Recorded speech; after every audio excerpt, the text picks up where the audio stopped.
As I started remembering what happened, I would talk to friends, talk to my family about what I remembered, and because it's a rather fascinating story, I think.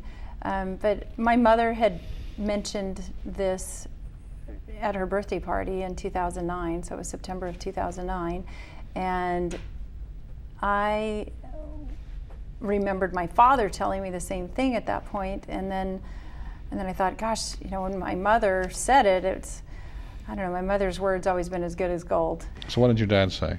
He told me that I was asking him what he thought happened to his brother, my Uncle LD, and I questioned if he thought he was still alive. And he said, I think he is alive. And I said, well, then why didn't he come to Grandma Irene's funeral? Because my grandmother had died in the early, mid-70s when I lived in Colorado. And he said, because I think he's hiding.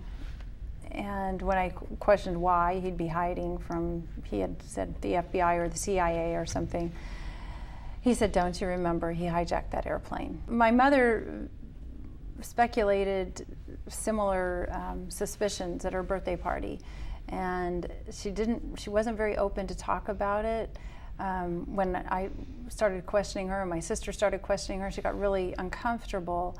And then within, I went online that very night, read the story, and as of course the composite looks more like my dad than my uncle. The first composite does anyway.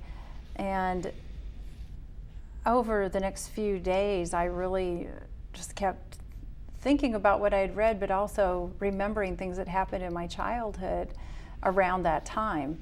And at first I thought I wasn't, that I was just identifying with the article I read, but then my memories were specific and additional to what I had read in that story. Two things, and to go back to seeing your uncle again at Christmas, did the hijacking come up then?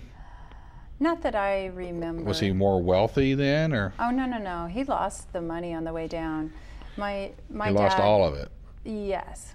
That's what I've been told. And their conversation was, we're rich, our money problems are over, we just have to go back into the woods and get the money. And when my father in 1995 had the conversation with me, I said, what did he do with the money? And he said he dropped it on the way down. The polygraph test, like I said, intrigued me.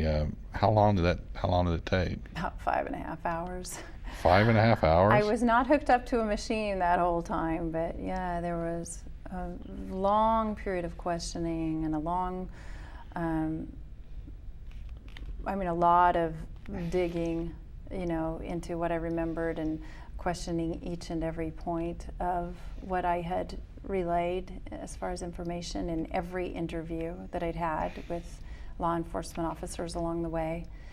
And then there was the actual test where they ask the questions again and again and again and again, and then they disconnect you from the machine, and then they do it again and again and again. Were they trying to figure out if you were a crackpot or? Sure. But you passed. I passed.